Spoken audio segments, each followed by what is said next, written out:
Hello everyone. Matrix पर आपने अपनी कमांड बना ली है, अपनी पकड़ कर ली है उसकी थ्योरी के ऊपर। और अब हम बढ़ रहे हैं डिटर्मिनेंट के ऊपर। अब डिटर्मिनेंट और मैट्रिसेस एक दूसरे से आपस में रिलेट करते हैं, इसलिए हम डिटर्मिनेंट को भी पढ़ रहे हैं ताकि इनके क्वेश्चंस हम इजीली सॉल्व कर पाए जो हमारे एग्जाम में आते हैं। ठीक। अब मैट्रिक्स और डिटर्मिनेंट। मैट्रिक्स क्या था? मैट्रिक्स एक अरेंजमेंट थे नंबर्स का, ऑब्जेक्ट्स का अरेंजमेंट था मैट्रिक्स। और डिटर्मिनेंट, डिटर्मिनेंट एक वैल्यू मिलेगी आपको। डिटर्मिनेंट क्या है? स्केलर वैल्यू मिलेगी। ये बात क्लियर होनी चाहिए। मैट्रिक्स और डिटर्मिनेंट दो डिफरेंट चीज है। सपोज मेरे पास कोई 1x1 की मैट्रिक्स है। अच्छा, डिटर्मिनेंट हमेशा स्क्वायर मैट्रिसेस का निकलेगा। ये बात क्लियर होनी चाहिए। डिटर्मिनेंट हमेशा स्क्वायर मैट्रिसेस का निकलेगा। मेरे पास अगर कोई 1x1 की मैट्रिक्स है, इसका मतलब उसके अंदर एक ही एलिमेंट होगा, क्योंकि एक ही रो होगी और एक ही कॉलम होगा। तो इसके डिटर्मिनेंट को मैं किससे दिखाऊंगा? This one determinant. ये डिटर्मिनेंट का साइन है। This is not the modulus. इसका मतलब क्या होगा? दिस एलिमेंट और इसकी वैल्यू सेम यही। सो सिंगल एलिमेंट का डिटर्मिनेंट सेम वही होता है। अगर मेरे पास कोई मैट्रिक्स है 2x2 ऑर्डर की, ए आई जे 2x2, तो 2x2 की मैट्रिक्स को मैं कैसे बनाता हूं? A11, A12, A21 and A22. Now I want to find the determinant of this matrix. Again ये मॉड्यूलस नहीं है, डिटर्मिनेंट का साइन है। सो ये क्या हो जाएगा? A11, A12, A21 and A22।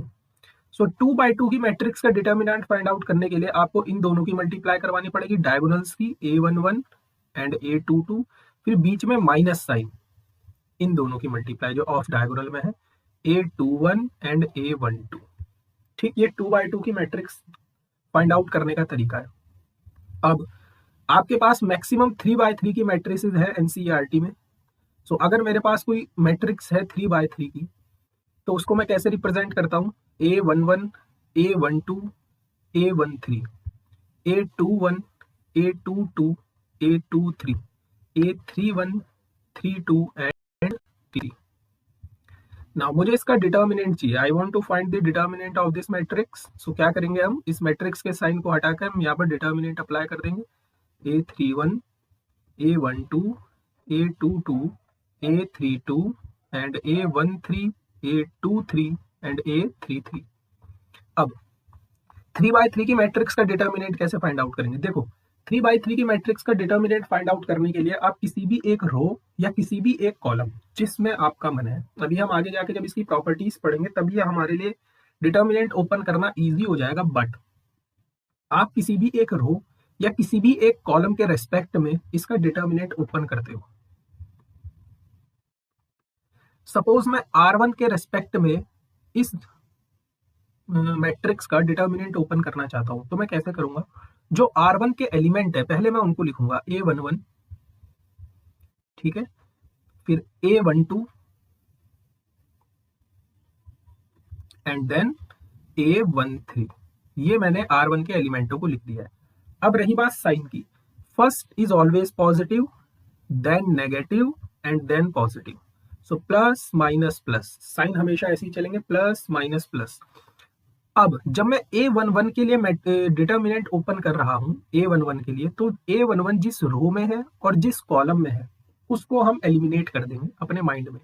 A11 जिस रो में है और जिस कॉलम में है उसको हम क्या करेंगे? एलिमिनेट कर देंगे। सो इस वाली रो को मैं एलिमिनेट कर दूंगा एंड इस वाले कॉलम को मैं एलिमिनेट कर दूंगा। अब मेरे पास ये 2x2 की मैट्रिक्स बन चुकी है, केवल यही बचा है। और 2x2 की मैट्रिक्स फाइंड आउट, 2x2 का डिटर्मिनेंट मुझे पता है, ये ऐसे हम निकालते हैं। सो डायगोनल्स की आपस में मल्टीप्लाई करवा देंगे, A22 इंटू A33, फिर बीच में माइनस A32, A23। ठीक, ये बात हो गई फर्स्ट वाले एलिमेंट के लिए।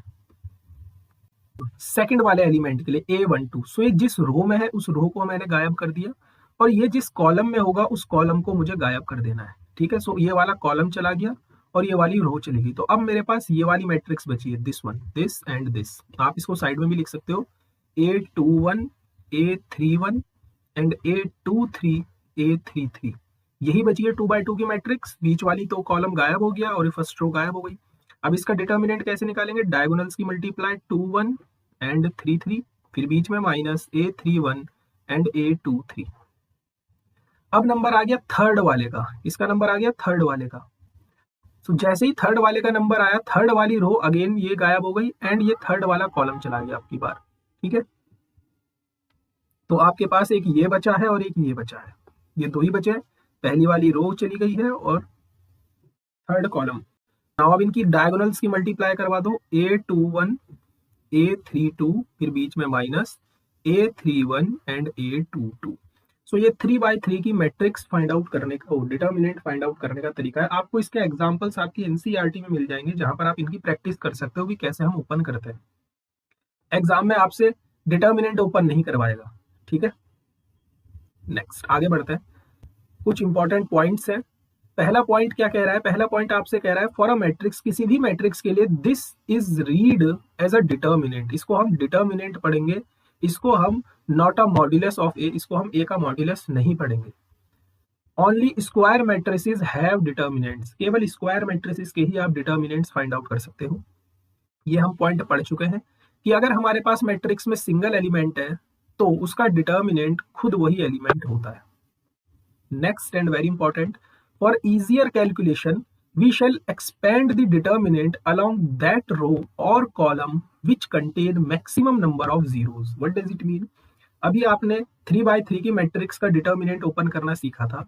वो ये कहना चाह रहा है आपसे कि आप हमेशा उस रो को या उस कॉलम के अलोंग इसको एक्सपेंड करोगे जहां पर मैक्सिमम नंबर ऑफ जीरोज होंगे। देखो क्या क्या कहना चाह रहा है कि अगर मुझे सपोज मेरे पास ये मैट्रिक्स गिवन है, ये मैट्रिक्स गिवन है, मुझे इस मैट्रिक्स का डिटर्मिनेंट फाइंड आउट करना है, तो अब डिटर्मिनेंट में उस रो या उस कॉलम के अलोंग ओपन करूंगा जहां पर मैक्सिमम नंबर ऑफ जीरोज है। उसका रीजन ये है कि आपकी कैलकुलेशन इजी हो जाएगी। जैसे अगर मैं सेकंड वाली रो के अलोंग इसको एक्सपेंड करूं तो मुझे क्या मिलेगा? सेकंड वाली रो का पहला एलिमेंट क्या है? जीरो। अब जीरो जहां जहां पर आया है, जिस रो में है और जिस कॉलम में है, उसको मुझे अपने माइंड में एलिमिनेट कर देना है। तो ये चला गया और ये चला गया, तो मेरे पास 2/2 की मैट्रिक्स मिल गई, 1 2 and 2 1। And we know that zero की इससे मल्टीप्लाई करवा के अल्टीमेटली जीरो ही आना है। ठीक, फिर बीच में माइनस, प्लस माइनस प्लस चलता है। फिर दूसरा एलिमेंट क्या है? जीरो। अगेन यहाँ पर जो भी 2/2 की मैट्रिक्स आएगी मुझे उससे क्या मतलब, क्योंकि जीरो से मल्टीप्लाई होकर उसको जीरो ही बनना है। फिर देन लास्ट में मेरे पास 2 है, तो जो भी कैलकुलेशन करूंगा मैं इस 2 वाले के लिए करूंगा, तो मेरे पास 2/2 की मैट्रिक्स क्या मिल जाएगी? 1 1 3 2। सो अब हम इसको सॉल्व कर सकते हैं। 2 इंटू पहले डायगोनल्स की multiply and then off diagonals की मल्टीप्लाई। सो आंसर कितना आ जाएगा? माइनस का 2। नेक्स्ट आगे बढ़ते हैं and this thing is very important. यहां से आपके एग्जाम में क्वेश्चंस 101% बनते हैं, ये श्योरिटी है। मैं क्वेश्चंस आपको दिखाऊंगा। ये है डिटर्मिनेंट्स की कुछ प्रॉपर्टीज। आज का सेशन हम बस इतना ही रखेंगे। हमने डिटर्मिनेंट का बेसिक सीखा और उसकी प्रॉपर्टीज। कल हम माइनर्स, कोफैक्टर एंड एडजॉइंट के ऊपर काम करेंगे। सबसे पहली प्रॉपर्टी आपसे कहती है the value of the determinant remain unchanged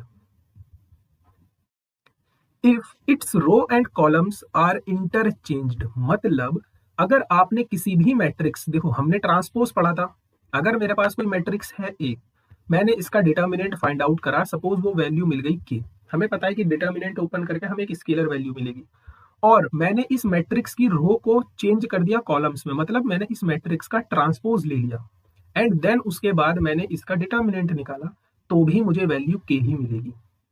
मतलब अगर आपने ये ट्रांसपोज लिखा हुआ है, ये ट्रांसपोज, मतलब आप मैट्रिक्स का डिटर्मिनेंट निकालो या उसके ट्रांसपोज का डिटर्मिनेंट निकालो, डिटर्मिनेंट की वैल्यू हमेशा सेम रहने वाली है। 2022 में पहला ही क्वेश्चन ये पूछा हुआ है। ठीक, याद रखेंगे, मैट्रिक्स का डिटर्मिनेंट या उसके ट्रांसपोज का डिटर्मिनेंट वैल्यू सेम होती है। नेक्स्ट प्रॉपर्टी क्या कह रहा है? इफ एनी टू रो या फिर columns of a determinant are interchanged then sign of determinant change. What does it mean? आपने एलिमेंट्री ट्रांसफॉर्मेशन पढ़े थे, उस एलिमेंट्री ट्रांसफॉर्मेशन में आपने जो सबसे पहला ट्रांसफॉर्मेशन पढ़ा था वो यही पढ़ा था कि आप किन्हीं भी दो रो या किन्हीं भी दो कॉलम्स को आपस में इंटरचेंज कर सकते हो।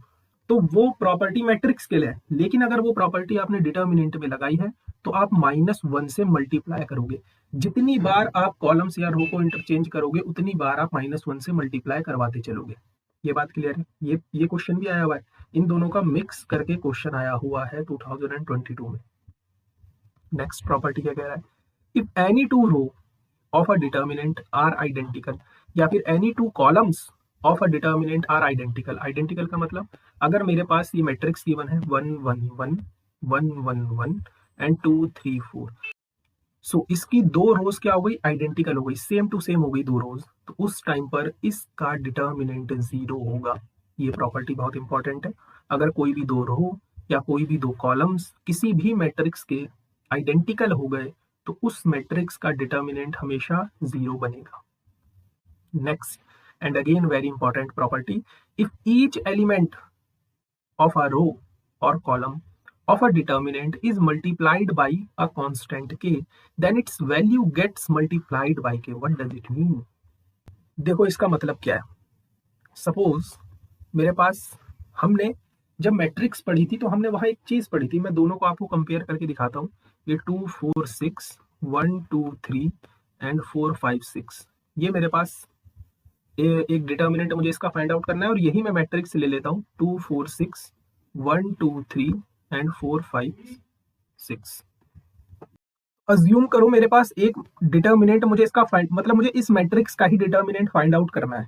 अब इस पहली वाली रो को अगर आप ध्यान से देखो तो यहाँ से 2 कॉमन आ रहा है, बट मैं यहाँ से 2 को कॉमन नहीं ले सकता क्योंकि मैट्रिक्स एक रिप्रेजेंटेशन है, और अगर आपको रिप्रेजेंटेशन से कुछ कॉमन लेना है तो आपको हर एक रो से, मैं कहने का सेंस क्या हुआ कि पूरी मैट्रिक्स से उस एलिमेंट को कॉमन लेना पड़ेगा। ये बात क्लियर है। लेकिन डिटर्मिनेंट में ऐसा नहीं है। डिटर्मिनेंट में अगर आपको कोई भी रो से या किसी भी कॉलम से कोई चीज कॉमन आती हुई दिख रही है तो आप उसको कॉमन ले सकते हो। जैसे इस पहली वाली रो से 2 कॉमन आ रहा है तो आप यहां से 2 को कॉमन ले सकते हो। ये बात क्लियर है। यहां से आप डिटर्मिनेंट में आपके लिए छूट है। अब सिमिलर अगर आप थर्ड कॉलम को ध्यान से देखो तो यहाँ से 3 कॉमन आ रहा है तो आप यहाँ से 3 को भी कॉमन ले सकते हो। ऐसा डिटर्मिनेंट की ये वाली प्रॉपर्टी कहती है। ठीक है, सो 1 1 2। तो अब बेसिकली आपने क्या करा, आप एक चीज ध्यान से देखो, आपने इस पूरे डिटर्मिनेंट में 6 से मल्टीप्लाई करवा दी। ये बात क्लियर है। इस पूरे डिटर्मिनेंट में क्या करा, 6 से मल्टीप्लाई करवा दी। यही वो ये प्रॉपर्टी कह रहा है कि अगर if each element of a row और column of a determinant is multiplied by a number, मतलब आपने इस वाली रो में ध्यान से देखो 2 कॉमन है, तो कहने का सेंस क्या हुआ, मैंने यहाँ पर 2 से मल्टीप्लाई करवा दी तो पूरे डिटर्मिनेंट में इस 2 से मल्टीप्लाई हो जाएगी। देखो ध्यान से, इस पूरे डिटर्मिनेंट में 2 से मल्टीप्लाई हो जाएगी।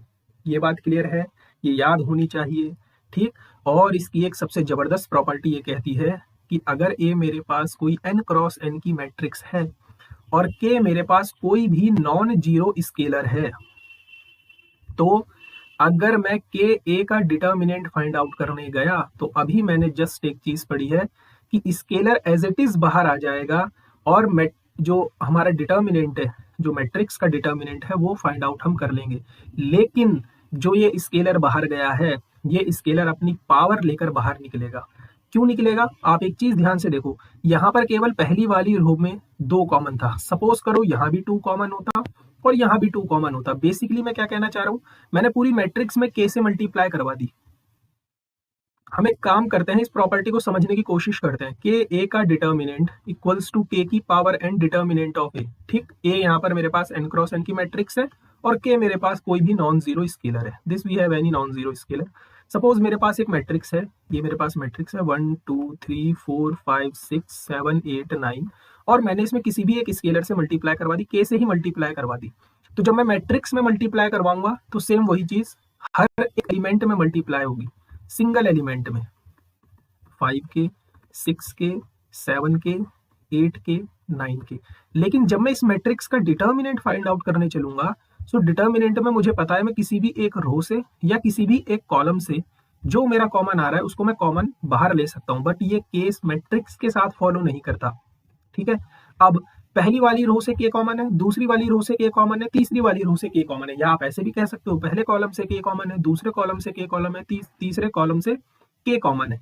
तो आप क्या करो, फर्स्ट रो से मैंने के निकाल दिया, सेकंड रो से के निकाल दिया, थर्ड रो से के निकाल दिया, और जब आप निकाल दोगे तो आपको वापस से यही मैट्रिक्स मिल जाएगी। मतलब आपने क्या करा, के क्यूब से मल्टीप्लाई करवा दी इस मैट्रिक्स की। यही तो ये कह रहा है। यहाँ पर मैट्रिक्स कितने ऑर्डर की थी, 3 क्रॉस 3 की। तो अगर आप के ए का डिटर्मिनेंट लेने गए तो के एज इट इज बाहर नहीं आएगा, के अपनी पावर लेकर कुछ बाहर आएगा जो मैट्रिक्स का ऑर्डर होगा वो। So hope you like this video, thank you so much, जय हिंद। यहाँ पर हमने बेसिक प्रॉपर्टीज समझी है डिटर्मिनेंट की। कल हम माइनर, कोफैक्टर एंड एडजॉइंट के ऊपर काम करेंगे। सेम 3 सेशंस बनेंगे, ये पहला है, और 2 सेशंस और बनेंगे, देन प्रीवियस ईयर के क्वेश्चंस के ऊपर हम काम करेंगे।